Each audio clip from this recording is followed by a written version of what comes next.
وہ ایک پیغام ہے جو ایپسٹین سے منسوب ہے، جس میں 2017 میں بھارتی وزیر اعظم نریندر مودی کے اسرائیل کے سرکاری دورے پر تبصرہ کیا گیا۔ اس ای میل میں لکھا گیا ہے کہ یہ الفاظ ریکارڈ پر موجود ہیں: the Indian prime minister Modi took his Epstein, یعنی ٹک ہز سے مطلب ایپسٹین کی ایڈوائس، یہ جو شخص مرکزی کردار تھا، اینڈ ڈانسڈ اینڈ سینگ، یعنی اس نے ڈانس کیا اور گانا گایا، in Israel for the benefit of the U S president, they had met a few weeks ago, it worked, یعنی کہ اسی تماش بینی کا یہ حصہ رہا اور اس تماش بینی میں اس نے کسی کو امپریس کیا اور اپنا کام نکلوا لیا۔ بھارتی وزارت خارجہ فوراً دفاعی پوزیشن میں آ گئی اور اس ای میل کو کہا کہ یہ ٹریشی رومینیشنز ہیں اور ایک کنوکٹڈ کرمنل جاتے جاتے جی مودی نو پھنسا گیا ہوں، مودی نہ بچا سی۔ بھارت نے یہ بھی کہا ہے کہ اس ای میل میں واحد حقیقی بات مودی کا اسرائیل کا دورہ ہے جو سرکاری ریکارڈ کا حصہ ہے، باقی سب بے بنیاد ہے۔ قانونی طور پر یہ موقف اپنی جگہ موجود ہے اور دیانتداری کا تقاضا ہے کہ اسے بیان کیا جائے، لیکن دوسری طرف انڈین کانگریس اور اپوزیشن ایپسٹین جیسے سیاہ اور جنسی جرائم کے نیٹ ورک کے جڑے شخص جیسے کہ مودی ہے، اس کے تعلق کو انتہائی شرمناک قرار دے رہی ہیں اور وضاحت کا مطالبہ کر رہی ہیں۔ لیکن یہاں سوال جرم کا نہیں، سوال پیٹرن کا ہے۔ مودی کوئی ایسا سیاستدان نہیں جس کا کردار بے داغ ہو اور جس پر سوال اٹھانا نا انصافی ہو۔ یہ وہ مودی ہے جس کے دور وزارت اعلیٰ میں گجرات میں فسادات ہوئے، مسلمانوں پر بیش بہا ظلم کیا گیا، جس پر ہزاروں مسلمانوں کے قتل اور ریاستی سرپرستی میں ہونے والے تشدد کے الزامات لگے، اور جسے بین الاقوامی سطح پر برسوں تک مشکوک نگاہوں سے دیکھا جاتا رہا۔ یہ وہی مودی ہے جس کے دور میں بھارت میں اقلیتوں کو دیوار سے لگایا گیا، کشمیر کو کھلی جیل بنایا گیا، اختلافات کو ایسا فاشسٹ طور پر کچلا گیا جیسا اسرائیل میں دیکھا جا رہا ہے۔ ایسے کردار کا نام اگر کسی عالمی مجرمانہ نیٹ ورک کے گرد گھوم رہا ہے اور گفتگو ہو رہی ہے تو پورا بھارت پر کالک ملا جا رہا ہے۔ یہ جو ٹیررستان کا لیبل لگاتے تھے پاکستان پر اور جو انہوں نے سندور کی حرکتیں کی، یہ آپ کے سامنے ہے۔ ایپسٹین فائلز اسی ذہنیت کو بے نقاب کرتی ہے۔ یہ فائلز دکھاتی ہیں کہ ایپسٹین جیسے مجرم کیسے دنیا کے طاقتور ترین لوگوں کے ساتھ اٹھتے بیٹھتے تھے، مطلب دنیا کے امیر ترین لوگ، عیاش ترین لوگ تھے، اور یہ کم سن لڑکیوں کو اپنی عیاشی میں استعمال کرتے تھے۔ کہیں ڈونلڈ ٹرمپ کا نام ہزاروں مرتبہ آتا ہے، کہیں ایف بی آئی کے نوٹس میں غیر مصدقہ مگر نہایت سنگین نوعیت کے الزامات درج کیے جاتے ہیں، کہیں یہ انکشاف کیا ہے کہ 1990 میں ایپسٹین کے پرائیویٹ جہاز پر سفر کے ریکارڈ سامنے آئے ہیں۔ یہ سب تردید کرتے جا رہے ہیں لیکن بڑے بڑے نام اس میں شامل ہیں۔ اسی کیس میں وہ مٹیریل بھی شامل ہے جس نے سب سے زیادہ سوالات اٹھائے۔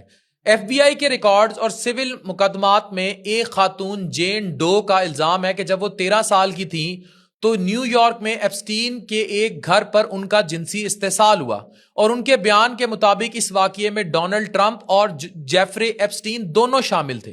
یہ الزام 2016 میں سول کیس کی صورت میں عدالت کے سامنے لگائے گئے، مگر مقدمہ واپس لے لیا گیا، اس لیے عدالت نے ان پر کوئی حتمی فیصلہ نہیں دیا۔ ریاستی موقف یہ ہے کہ یہ الزام ان ویریفائڈ اور فالس ہیں۔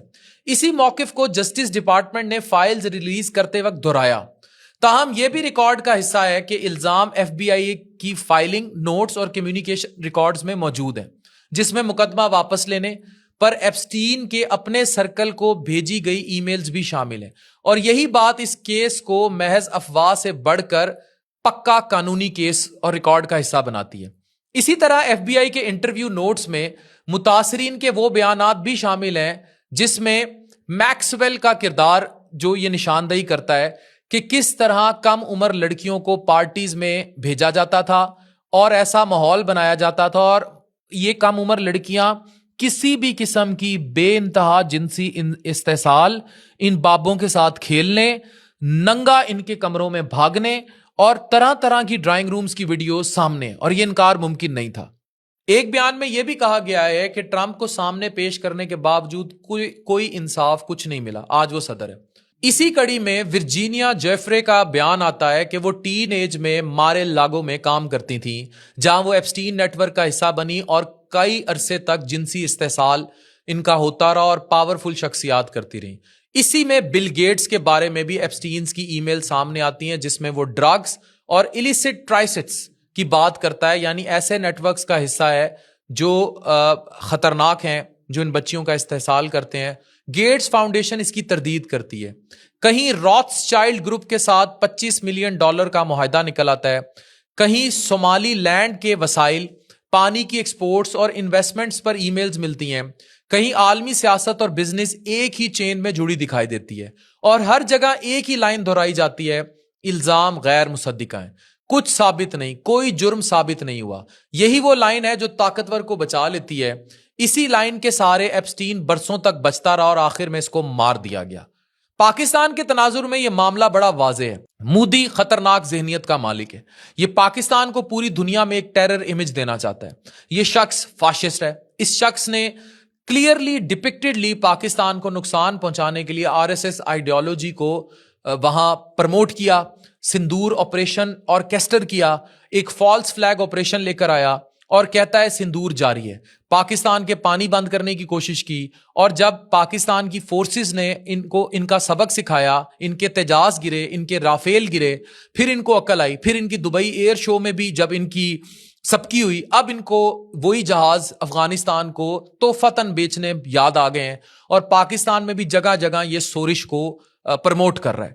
ایپسٹین فائلز ہمیں یہ بتاتی ہیں کہ ہر نام مجرم نہیں, مگر یہ ضرور ہے کہ یہ طاقتور حلقے کس طرح آپریٹ ہوتے ہیں, عورتوں کا, بچیوں کا جنسی استحصال کس طرح کیا جاتا ہے, یہ بزنس کس طرح فاشسٹ لابی کے گرد گھومتے ہیں, کس طرح یہ حکومتوں کو کنٹرول کرتے ہیں, اور کس طرح یہ نیٹ ورکس قانونی طور پر طاقتور ہو کر ملکوں کو کنٹرول کر کر پوری دنیا میں فسادات پھیلانے اور سورش کو برپا کرنے کا باعث بنتے ہیں. ایک چیز میں یہاں ضرور ایڈ کروں گا جو بڑی اہم ہے, کہ ایک طرف ہندوستان ہے اور ادھر جس کی حکمرانی ہے وہ مودی ہے, کیا فاشسٹ, اور ادھر we are thankful at least کہ پاکستان میں پاکستان کی فورسز اتنی اسٹرانگ ہیں, اور پاکستان میں فیلڈ مارشل عاصم منیر ہے جو حافظ قرآن ہے, اور بنیان مرصوص آپریشن جو تھا اس نے کلیئرلی اللہ کی مدد کے ساتھ مودی کو دھول چٹائی ہے. تو ہمیں ہمیشہ کہنا ہے پاکستان اور پاکستان فورسز زندہ باد, پاکستانی نیشن زندہ باد.